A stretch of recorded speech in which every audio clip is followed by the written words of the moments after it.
El consejo de Dios es que crezcamos en el trabajo de su obra. El crecimiento es un proceso en donde vamos de menos a más. Todo proceso incluye fases. Mientras vamos superando cada fase, entonces vamos poniendo en evidencia que estamos creciendo. Para crecer en la vida cristiana, debemos crecer también en el trabajo de la obra del Señor, manteniendo dos actitudes principales: la firmeza y la constancia. Para confirmarlo, leamos juntos 1 Corintios, capítulo 15, versículo 58. Allí dice: por lo tanto, mis queridos hermanos, manténganse firmes e inconmovibles, progresando siempre en la obra del Señor, conscientes de que su trabajo en el Señor no es en vano. En nuestro caso, el fluir del trabajo en la obra de Dios lo denominamos el río de Dios. ¿Por qué lo llamamos de esta manera? Porque es un proceso que experimenta el creyente desde el momento que confiesa a Cristo hasta que se compromete totalmente con Cristo y se convierte en un obrero u obrera del Señor, en un pescador, una pescadora de hombres. Y mencioné dos conceptos: la confesión por Cristo y el compromiso con Cristo. Confesar a Cristo es creer en Él y permitirle entrar al corazón para caminar con Él y crecer. Por otro lado, el compromiso con Cristo es cuando le damos nuestro corazón totalmente para trabajar en su obra. Esta denominación de río de Dios la damos porque en Él debemos fluir como creyentes. Fluimos en la fe así como los ríos corren, como las aguas del río corren. Así nosotros debemos fluir de manera natural, inicialmente pasando bajo la guía de otro y posteriormente conduciendo o siendo guía para otros, así como lo fueron para nosotros. El río de Dios consta de 4 fases. La primera es el ganar, que también le llamamos alcanzar. La segunda es consolidar, también llamada afirmar. La tercera es discipular, también llamada formar. Y por último, enviar. Comenzamos alcanzando a las personas para la fe, afirmándolas en la fe, formándolas en esa fe en la que han sido afirmados y enviándolos a compartir su fe. Consideremos fase por fase. La primera fase es la fase del ganar. Inspirados estamos en la palabra del Señor para hacerlo. En Proverbios capítulo 11, versículo 30 nos dice que el fruto del justo es árbol de vida y que el que gana almas es sabio. Y como la sabiduría viene por el temor, por el respeto, por la obediencia a Dios, nosotros somos gente sabia y nuestro fruto es árbol de vida, es vida. Y por eso entonces ganamos almas. Adelantando una definición de lo que es el ganar, ya hemos dicho que se trata de alcanzar, de atraer a las personas a la fe, de acercarlos a Dios. Según la conversación que tuvo Jesús con Nicodemo, registrada en el Evangelio de Juan capítulo 3, cuando una persona confiesa sinceramente a Cristo, entonces nace de nuevo.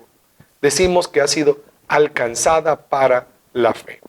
Como es natural, para que haya un nuevo nacimiento, se requiere un embarazo, el cual a su vez está antecedido por una relación de intimidad. Son 3 eventos naturales. La intimidad da paso al embarazo y el embarazo da paso a un nuevo nacimiento. Considerando el caso de que hay momentos en que podemos decir con toda firmeza que no todos la intimidad genera un embarazo, pero sí todo embarazo viene de una intimidad. Así como el nuevo nacimiento está antecedido por un embarazo. Comparándolo, como Cristo es el esposo, nosotros, la iglesia, somos la esposa. Entonces debemos tener intimidad con Dios. Y eso lo hacemos por medio de la pasión en nuestra vida, de nuestro amor por Dios y la práctica de la oración. Luego entonces, nos embarazamos cuando constantemente estamos dando buen testimonio público de nuestra fe y compartimos el mensaje del Evangelio. Mencioné en sentido natural que no toda intimidad genera un embarazo. Hay muchos creyentes que tienen mucha intimidad con Dios, oran mucho, leen y conocen mucho la Biblia, ayunan, tienen muchos hábitos espirituales, pero no ganan almas, no alcanzan a nadie para Cristo, no le dan testimonio a nadie. Es decir, gente que tiene intimidad con Dios, pero son infértiles, no se embarazan. El embarazo entonces, en sentido espiritual, en la comparación que estoy usando, viene, lo repito, cuando damos buen testimonio de nuestra fe y cuando aprovechamos cualquier tiempo para compartir el mensaje. Pablo le dijo a Timoteo: te encarezco delante de Dios y del Señor Jesucristo que prediques la palabra. Nosotros debemos aprovechar todo momento para presentar el mensaje del Evangelio. Cuando las personas están en su momento de receptividad, allí es donde nosotros debemos aprovechar para hablarles de Dios. En Casa de Dios desarrollamos algunas estrategias básicas para presentar el mensaje del Evangelio.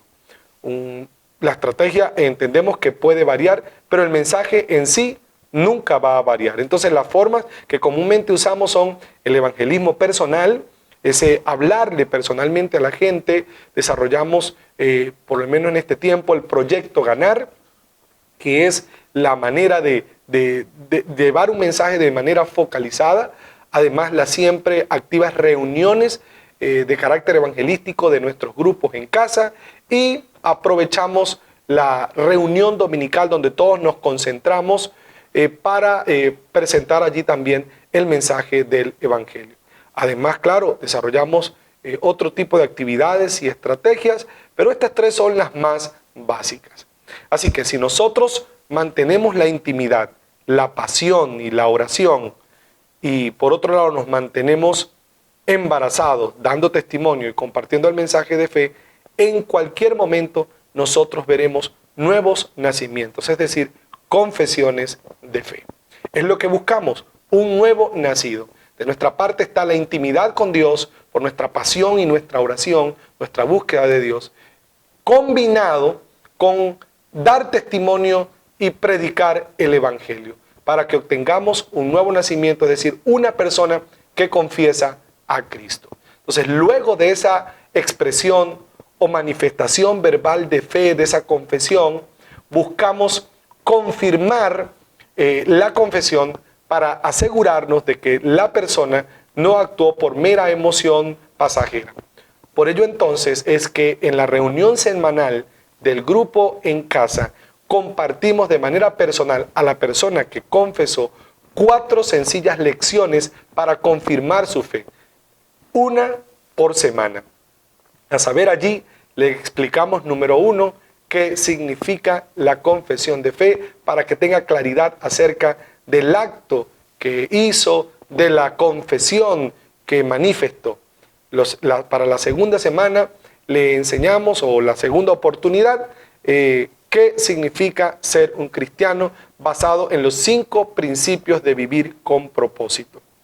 Para la tercera oportunidad le enseñamos las 4 prácticas o hábitos comunes de un cristiano, a saber, orar, leer la Biblia, congregarse y compartir la fe. Y por último, les explicamos la visión y misión de la iglesia para que se entreguen a ella. Como ya había dicho, luego de esta integración a la iglesia, a través del grupo principalmente, desarrollamos estas lecciones breves por un espacio de 4 a 6 semanas, dando tiempo de que la persona pueda confirmar la confesión que ya hizo.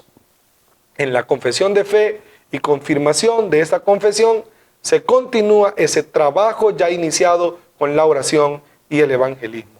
Entonces, ampliando la definición, ganar significa alcanzar a otros con el mensaje del Evangelio, de modo que reciban a Cristo en sus corazones y se encaminen a vivir para Él, involucrándose con la iglesia. Voy a repetir esos 4 elementos de esta definición más completa. Número 1, alcanzamos a las personas con el mensaje del Evangelio, de modo que reciban a Cristo en sus corazones y se encaminen a vivir para Cristo. 4, involucrándose con la iglesia. Todos y cada uno de estos elementos deben darse para considerar que una persona ha sido ganada. Una vez entonces alcanzada, vamos a la siguiente fase, la fase de consolidar. Así que una vez que se dio la confesión de fe y se confirmó esa fe, se procede a afirmar la decisión de este nuevo creyente. En este punto, ya el nuevo creyente debe estar integrado, integrada en un grupo en casa para entonces proceder a ejecutarse 2 acciones. Una es de carácter personal o interna y la otra es de carácter colectivo o externo. Esa acción personal interna es la que hacen los líderes, ¿sí?, en el grupo con el nuevo creyente. Con él se acuerda una cita semanal en un momento distinto al día de la celebración del grupo en casa, en un tiempo y lugar que sea acorde a la concentración, que facilite la concentración. Allí se le imparte por un lapso de 4 a 8 semanas 4 lecciones bíblicas que buscan aportarle a su fe. ¿Por qué? Porque vamos a afirmar su fe, vamos a contribuir con la seguridad de su fe, vamos a darle instrucción para su nuevo estilo de vida y 4, vamos a contribuir en la preparación para la adversidad. El objetivo principal no es impartirles simplemente unas lecciones bíblicas, sino establecer un vínculo y facilitar la apertura de la persona hacia la fe y hacia la persona que le va orientando y guiando en el proceso. La acción colectiva o externa consiste en la celebración de eventos, a saber, número 1, un retiro de carácter espiritual que es de sanidad, llamado encuentro. Este retiro, esta cita es de 4 horas. Seguido a eso viene el acto de bautismos, que está antecedido por una clase informativa del acto mismo. Número 3, nuevamente un retiro, pero este de carácter liberatorio, porque es de liberación, se denomina reencuentro. Y por último, 4, se le imparte una clase llamada la clase de membresía, donde la persona hace un compromiso de integración a la iglesia. Estas 2 acciones que se ejecutan contribuyen en la consolidación del nuevo creyente, entendiendo que lo más importante es el vínculo como tal. Una vez completada la fase, que tiene su tiempo como también el tiempo de alcanzarlo, entonces pasamos a la fase de discipular. Discipular significa formar en la fe a quienes efectivamente han sido afirmados. Entonces vemos que el requisito fundamental para poder entrar en el proceso formativo, en el proceso discipular, es la afirmación o consolidación del creyente. Esta fase consta de clases a las que en sentido general denominamos clase de fe. La clase de fe está arraigada o anclada en los 5 principios de una vida con propósito. Como sabemos, la vida de agradar a Dios, de llevar buenas relaciones con los demás, de crecer en todo, de ser útiles y de generar influencia. Dicho en una sola palabra, cada uno: adoración, comunión, discipulado, servicio y evangelismo. Además, la clase de fe está estructurada en 3 niveles. Cada nivel se imparte en un periodo de 12 semanas, recibiendo una lección semanal. Los niveles, cada uno de ellos, se corresponden a la formación básica que Jesús enseñó y modeló a sus discípulos, a quienes les dio 3 cosas: ejemplo, que son prácticas, enseñanza e instrucciones. Recordemos que nuestra visión dice que nosotros le enseñamos a las personas, a los discípulos que estamos formando, lo que Jesús mandó. Y Jesús le dio a los discípulos, repito, ejemplo, que son prácticas, enseñanzas e instrucciones. Por eso cada nivel tiene que ver con cada uno de estos elementos. En el primer nivel impartimos en 10 prácticas fundamentales los hábitos que debe la persona desarrollar comúnmente en su vida cristiana. En el segundo nivel, que está antecedido por un retiro denominado Retiro 1, donde le ministramos identidad cristiana para que a nivel mental rompa con todos los modelos mundanales, le damos durante las clases semanales una impartición de 10 enseñanzas del por qué en lo que creemos y practicamos fundamentalmente. El nivel 3 también está antecedido por un retiro denominado Retiro 2, donde se le ministra al creyente santificación, mayor compromiso para con Dios, en cuanto a su proceder en el día a día, debe entonces en su estilo de vida y conducta cristiana manifestar una fe firme. Durante las clases semanales se le imparten 10 instrucciones para que aprenda a trabajar en la visión de la casa. En este punto, reitero, necesita la persona estar al día en su caminar con Cristo.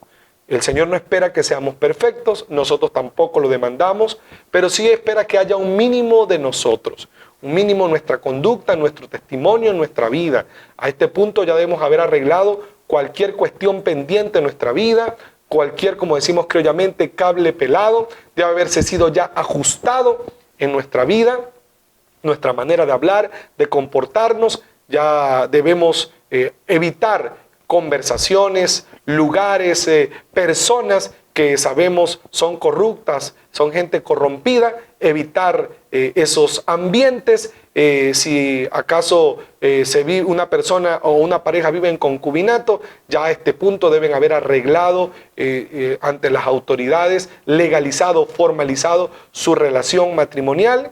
Y bueno, así como esos ejemplos, muchos otros, que vayan todos en línea a arreglar nuestra vida, a ser ejemplo, porque una vez que recibimos instrucciones, vamos a ir a modelarles a otros el modelo de Jesús que está en nosotros. Y si hay algunos puntos en desorden, en oscuridad, en suciedad en nuestra vida, no vamos a ser dignos de hablar con autoridad moral acerca de la obra del Señor. Además de esto, mantener en todo este tiempo en la fase discipular la integración al grupo en casa y a todas las actividades de la congregación es un requisito fundamental para mantenernos fluyendo debidamente en esta fase.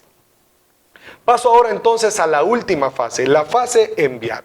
Así que una vez que la persona ha completado todos los niveles de la clase de fe, ha demostrado con su testimonio personal de vida una fe activa y además tiene la disposición y compromiso de entregarse al Señor para llegar a ser un obrero u obrera que va a la obra y hace la obra, que fundamentalmente es hacer discípulos, entonces se le activa en el proceso de ser enviado, que consiste en primero unas charlas complementarias a la formación, para luego experimentar un retiro denominado lanzamiento. Allí se recibe de forma inspiracional capacitación, equipamiento y empoderamiento para desarrollar la estrategia de hacer discípulos. Se les delega a los discípulos tal y como Jesús lo hizo, la autoridad y el poder para ser testigos de Cristo.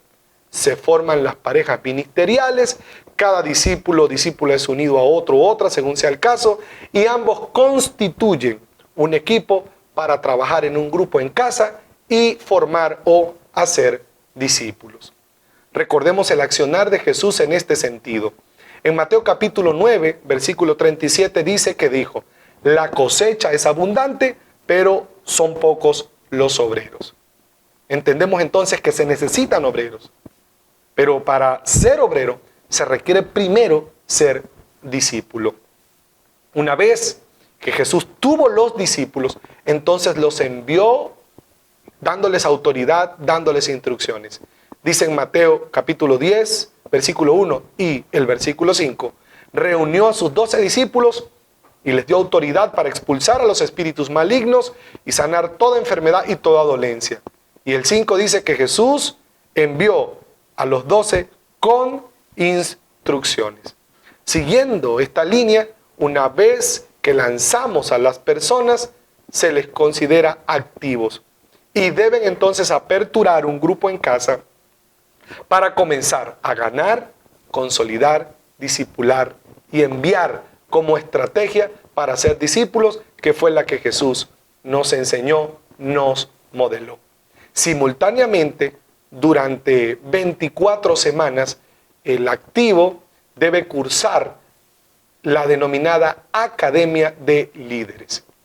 En esta escuela de formación que busca profundizar el crecimiento del creyente, se imparten en 3 niveles, en clases semanales, lo concerniente a la profundización, como ya he mencionado, de la fe, de la visión de Dios en nosotros y del liderazgo, para que seamos fuente de inspiración a otros. Manteniéndose entonces el discípulo, el activo, el ya considerado obrero en esta etapa de 24 semanas, allí en la Academia de Líderes, recibiendo mayor formación y activado ya como una especie de pasantía en el grupo en casa, después de culminar el proceso de academia y de demostrar que se mantiene firme en el grupo haciendo discípulos, entonces va a la graduación y termina su proceso para ser considerado entonces como líder de casa de Dios, que es discípulos y que hace discípulos. Porque para hacer discípulos hay que primero ser un discípulo. La realidad entonces del proceso del río de Dios nos dice que una persona ganada o alcanzada profesa la fe y se integra a la iglesia. Que una persona consolidada o afirmada procura crecer en su fe y desarrolla hábitos cristianos. Número 3, una persona discipulada o formada se compromete a seguir y servir a Cristo. Número 4, una persona enviada trae a otros a Cristo y los hace discípulos de Cristo. Este fluir lleva tiempo, porque como es discipulado es un proceso. Como vemos, he mencionado los tiempos que conlleva cada uno. Lo importante es que nos mantengamos firmes, siendo la formación el proceso más largo, porque viéndolo de la manera natural, la concepción lleva muy poco tiempo, pero la formación lleva más tiempo. Lo importante es que permitamos que la obra del Señor se desarrolle en nosotros, primero para que nosotros efectivamente luego la desarrollemos en otros. Amados, cierra tus ojos, abre tu corazón, ponte en las manos del Señor. Agradecidos estamos que nos ha tenido, como dijo el apóstol Pablo, por fieles poniéndonos en este ministerio. Dale gracias al Señor en oración porque te trajo a esta casa, porque has pasado por este proceso y estás fluyendo en él, porque te estás convirtiendo y ya lo estás haciendo en fuente de bendición para mucha gente, para que pasen la eternidad con el Señor. Abre tu corazón en gratitud y disponte en sus manos. Dile como el profeta Isaías: heme aquí, Señor, para servirte, pues tuya soy hasta el final.